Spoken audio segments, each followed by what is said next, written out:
اعوذ باللہ من الشیطان الرجیم بسم اللہ الرحمن الرحیم سورۃ الاحقاف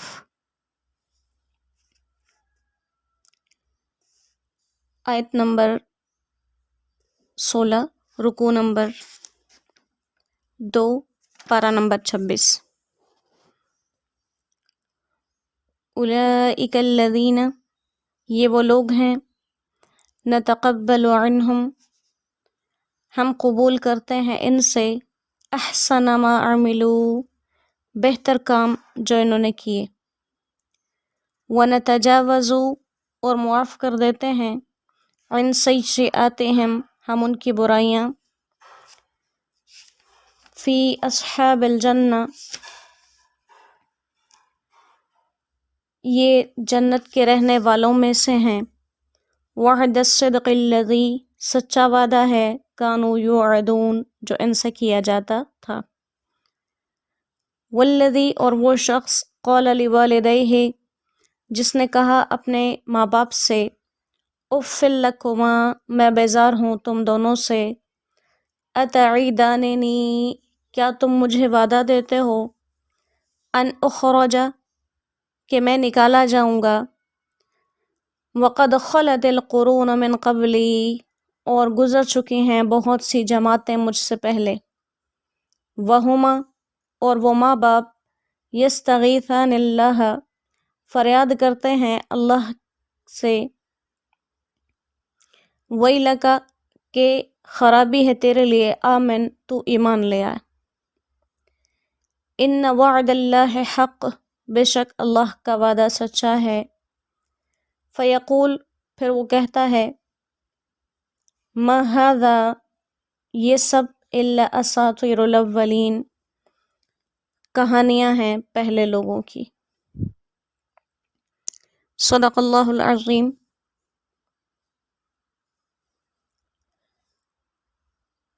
سورہ احقاف میں توحید اور قیامت کے احوال کا ذکر تھا اور اسی سلسلے کی سب سے اہم کڑی یعنی آپ صلی اللہ علیہ وسلم کی نبوت اور رسالت کا تذکرہ آیا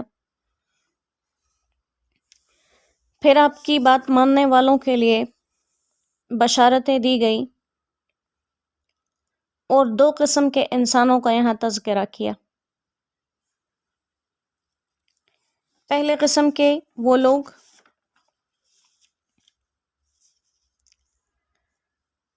جو اللہ کے حقوق کو پہچاننے کے ساتھ ساتھ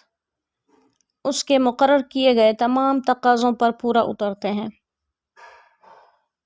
اور اس میں سب سے پہلی جو تاکیدی بات انسان کو کہی وہ وَوَصَّيْنَا الْإِنسَانَ بِوَالِدَيْهِ إِحْسَانًا والدین کے ساتھ حسن سلوک تو پہلی مثال اس شخص کی بیان کی کہ جو اپنے والدین کے ساتھ بالکل اسی طرز عمل کی زندگی گزار رہا ہے جیسے اسے اللہ سبحانہ وتعالی نے حکم دیا اور وہ اپنے والدین کے لیے دعا بھی مانگتا ہے ایک حدیث مبارکہ کا مفہوم ہے کہ بد نصیب ہے وہ انسان جو دعا مانگ لے اور دعا کے دوران اپنے والدین کو یاد نہ کرے اور قرآن خود سکھاتے ہیں کہ والدین کے لیے کس طرح سے دعا کریں رب ارحمہما کما ربیانی صغیرا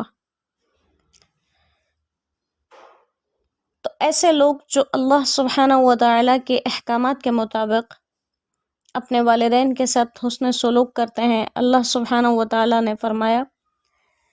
کہ وہ شخص جو یہ سلوک کرے اور اس کے بعد اللہ سے رجوع بھی رکھتا ہو اور اپنے آپ کو کہے کہ وہ انی من المسلمین تو ان لوگوں کا اجر کیا ہے کہ نتقبل عنہم احسن ما عملوا جو بہتر کام وہ کرتے جائیں گے میں ان کو قبول کرتا جاؤں گا اور بشریت کے تقاضوں سے ان سے جو گناہ ہوں گے ان سے جو خطائیں ہوں گی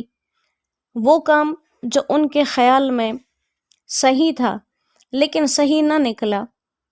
وہ ان سے معاف کرتے جائیں گے وَنَتَجَاوَزُ عَنْ سَيِّئَاتِهِمْ وہ مومن جو اللہ کے حکم پر اپنے والدین کے ساتھ اچھا سلوک کرے ان کی نیکیاں قبول کی جائیں گی گناہ معاف کر دیے جائیں گے اور جیسے اس آیت مبارکہ کے بارے میں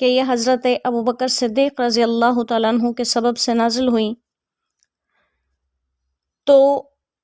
یہ حکم حضرت ابوبکر صدیق رضی اللہ تعالیٰ عنہ کا بھی ہے، اور قرآن کے احکامات چونکہ تمام امت کے لیے عام ہیں، تمام امت اس کے اندر شامل ہو جائے گی۔ ابن کثیر رحمہ اللہ نے محمد ابن حاتب رحمہ اللہ کے حوالے سے ایک روایت نقل کی ہے۔ وہ فرماتے ہیں محمد ابن حاتب کہ میں ایک مرتبہ امیر المؤمنین حضرت علی رضی اللہ تعالیٰ عنہ کی خدمت میں حاضر تھا، اور کچھ دوسرے لوگ بھی وہاں موجود تھے جنہوں نے حضرت عثمان رضی اللہ تعالیٰ عنہ پر عیب لگائے۔ تو اس پر حضرت علی کرم اللہ وجہہ نے فرمایا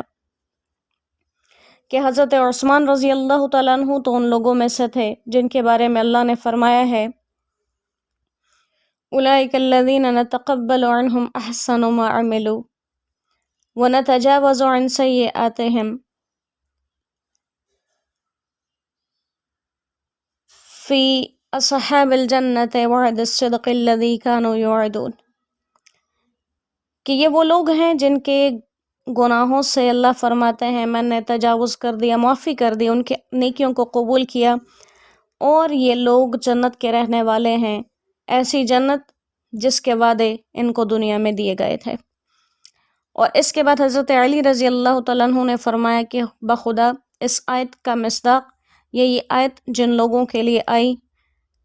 ان میں حضرت عثمان اور ان کے ساتھی بھی ہیں، اور یہ بات حضرت علی رضی اللہ تعالیٰ عنہ نے 3 مرتبہ فرمائی۔ تو گویا کہ حکم تمام امت کے لیے ہے، جن میں خصوصیت سے صحابہ کرام آ جائیں گے۔ اور اللہ سبحانہ و تعالی ان احکامات کو پورا کرنے پر کیا دے رہے ہیں؟ سب سے پہلا کہ نیکیاں قبول ہیں اور گناہوں سے معافی ہے۔ پھر اس کے بعد اصحاب الجنہ کہا ان کو کہ یہ جنت والے ہیں۔ تو اتنی بڑی بات کے اندر انسان اللہ کی ذمہ داری میں آ جاتا ہے۔ تو یہ جو احکامات ہمیں دیے گئے اگر ہم ان پر عمل کرتے ہیں تو 2 فائدے ہوتے ہیں ہمیں۔ ایک تو یہ کہ ہماری دنیاوی حالات خوبصورت نظر آتے ہیں، جس گھر میں والدین کی عزت کی جائے، احترام کیا جائے تو گھر کا ماحول ایک بہترین ہوتا ہے، اور انسان دنیاوی لحاظ سے تو سنورا ہوا نظر آتا ہی ہے، اس کی آخرت بھی سنور جاتی ہے۔ تو یہ وہ اللہ تعالیٰ کے احکامات ہیں جن پر عمل کرنے سے اللہ تعالیٰ اتنے بڑے بڑے انعامات انسان کو عطا کرتے ہیں۔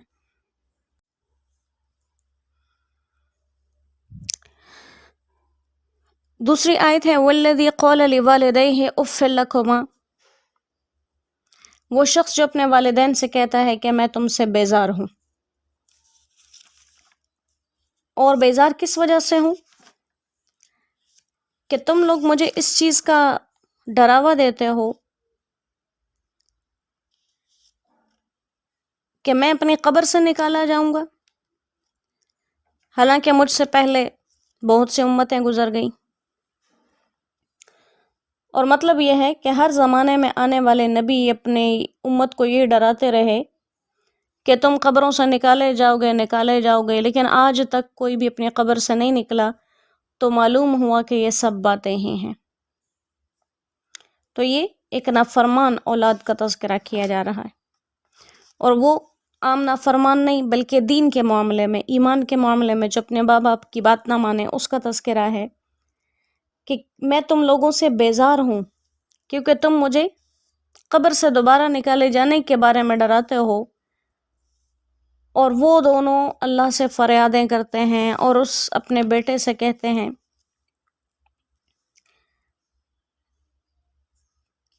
کہ ویلکا، تیرے لیے ہلاکت ہے، تو ایمان لے آ۔ اور ایمان لانے کا یہاں مطلب کیا ہے کہ قیامت کو حق سمجھ، اور یہی وہ مضمون ہے جو اللہ سبحانہ و تعالیٰ اس سورہ مبارکہ کی ابتدا میں بیان کر رہے ہیں کہ ایمان کا سب سے پہلا جو تقاضا ہے وہ کیا ہے کہ قیامت کو بھی برحق سمجھا جائے۔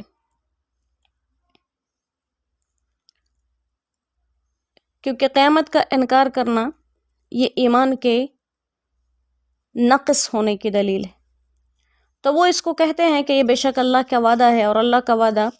سچ ہی ہوتا ہے۔ جب وہ آئے گا تو تمام مردے اپنی قبروں سے نکل آئیں گے، اگلے بھی اور پچھلے بھی، وہ امتیں بھی جن کو پہلے ڈر سنائے جاتے رہے، وہ امتیں بھی جو بعد میں آ رہی ہیں۔ لیکن نیکی کی اس بات کو سن کر وہ اپنے والدین سے بیزاری کا اعلان کرتا ہے، تو اس شخص کی سزا کا تذکرہ آگے کیا جائے گا کہ جو اپنے والدین کے ساتھ بدسلوکی سے پیش آئے، خصوصاً جب کہ والدین اس کو اسلام کی طرف یا نیک اعمال کی طرف دعوت دیتے ہوں۔ اس صورت میں بات نہ ماننا دوہرا گناہ بن جاتا ہے۔ جیسے قرآن کریم میں دوسری جگہ ارشاد ہے کہ اگر والدین مشرک بھی ہیں تب ان کی بات تو مت مانو، لیکن ان کے ساتھ حسن سلوک سے تب بھی پیش آؤ۔ اور یہاں پر تو والدین نیکی کی طرف بلا رہے ہیں،